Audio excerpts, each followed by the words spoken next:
இப்போ பாருங்க, நான் இப்போ காரில் வந்துருக்கேன், துண்டை மறந்துட்டேன். இந்த துண்டை வீட்டில் வச்சுட்டு வந்தா கையில் துண்டு இல்லாமல் இருக்க முடியாதா, ஐயையோ அந்த தவளை காணாமடான்னு சொல்லிட்டு வந்தேன். வெளியே வந்து பார்க்குறேன், டவுசர் பையில் இருக்குது. முதல்ல நேரத்தை மறக்கிறது, அப்புறம் இடத்த மறக்கிறது, அப்புறம் தன்னை மறக்கிறது. தன்னை மறந்தாச்சுன்னா உயிரோடு இருந்து பிரயோஜனம் இல்லை. இந்த படத்துடைய புடிஷன் சூப்பர் குட் சார் பேசினார். வடிவேல் படத்தை பார்த்தேன், பயங்கர சந்தோஷமாக இருக்கேன். நான் தமிழ் சினிமாவுடைய ஜாம்பவான நீ தான். ஒரு கதையை செலக்ட் பண்ணால் சாமானியமாக செலக்ட் பண்ணி அதை வந்து ஓகே சொல்ல மாட்டேங்க. அப்படியே ஓகே சொன்னாலும் ஒரு ஆளை கூப்பிட்டு பாராட்டுறது ரொம்ப ரேர் எனக்கு தெரிய. ஆமையா, உனக்கு தெரியுமில்ல என்னை பற்றி, நான் உன்னை கூப்பிட்டு பாராட்டுறேன்னா எனக்கு அவ்வளோ உன்னை பாராட்டுன்னு 2 நாளாக உங்கள் நம்பரை கேட்டு நான் பேசி. மாரிசன்ற டைட்டில் எனக்கு ரொம்ப வித்தியாசமாக இருந்துச்சு. நான் டைட்டில் என்ன வச்சுருங்கன்றப்ப, அப்போ ராமாயணத்தில் வந்து அந்த சீதையை கடத்தும் போது மானா மாறி உள்ளே போகும்ல, அந்த கேரக்டர், அது பேர் தான் மாரிசன்னார். இதெல்லாம் எனக்கு தெரியாது, நான் ராமாயணம்லாம் படிக்கலாமா, அவர் சொன்னார்.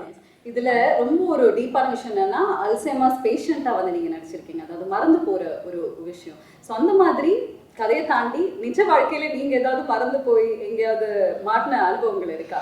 நல்ல வார்த்தை அது. இது எப்படின்னா, எல்லாருக்குமே இந்த வியாதி இருக்குது, எல்லாருக்குமே அந்த வியாதி இருக்குது. இந்த வியாதி இல்லாதவங்களே கிடையாது.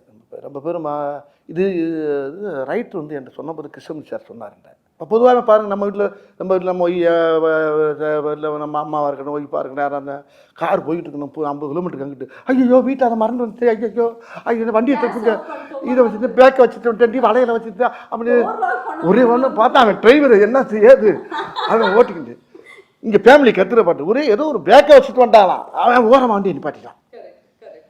ஏப்பா எப்படி கொண்டு வர முடியுமா? எங்க 70 கிலோமீட்டர் வந்தாச்சுங்க. இப்படிலாம் நடக்கும், நிறைய பார்த்துப்போம் வாழ்க்கையில், எல்லார் வீட்லேயும் அது பெரிய ஒரு முக்கியம். அந்த மறக்கிறது ரொம்ப. இப்போ பாருங்க, நான் இப்போ காரில் வந்துருக்கேன், துண்டை மறந்துட்டேன். இந்த துண்டை வீட்டில் வச்சுட்டு வந்தா கையில் துண்டு இல்லாமல் இருக்க முடியாதா, ஐயையோ அந்த தவளை காணாமடான்னு சொல்லிட்டு வந்தேன். வெளியே வந்து பார்க்குறேன், டவுசர் பையில் இருக்குது.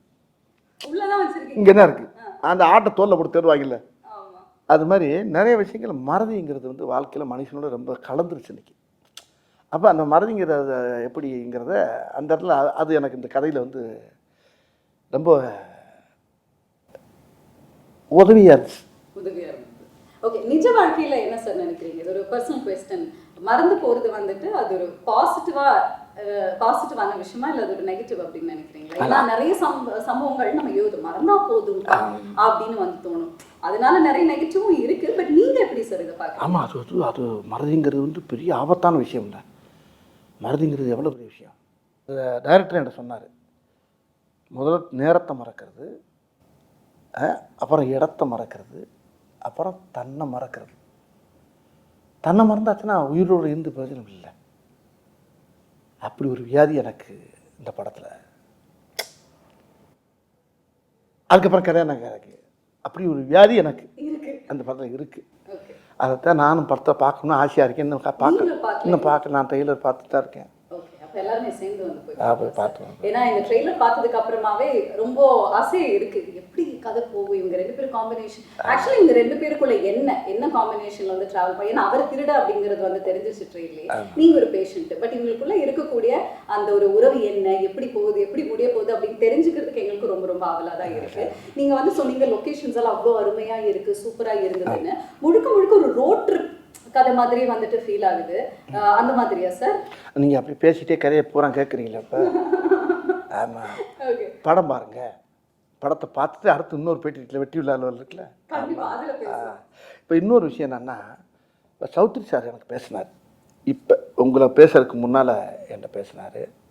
இந்த படத்துடைய புடிஷன் சூப்பர் குட் சௌத்ரி சார் பேசினார். வடிவேல் படத்தை பார்த்தேன், பயங்கர சந்தோஷமாக இருக்கேன் நான். ஆனால் என்ன சௌத்ரி சார் என்ன ராமாவடியில் 98வது படம் அது. எனக்கு ரொம்ப ரொம்ப ரொம்ப ரொம்ப ஹாப்பியாக இருக்கேன் ஐயா நான். ஆமாம், நல்லா பண்ணியிருக்க, பகுத்து எல்லாமே நல்லா பண்ணியிருக்கீங்க.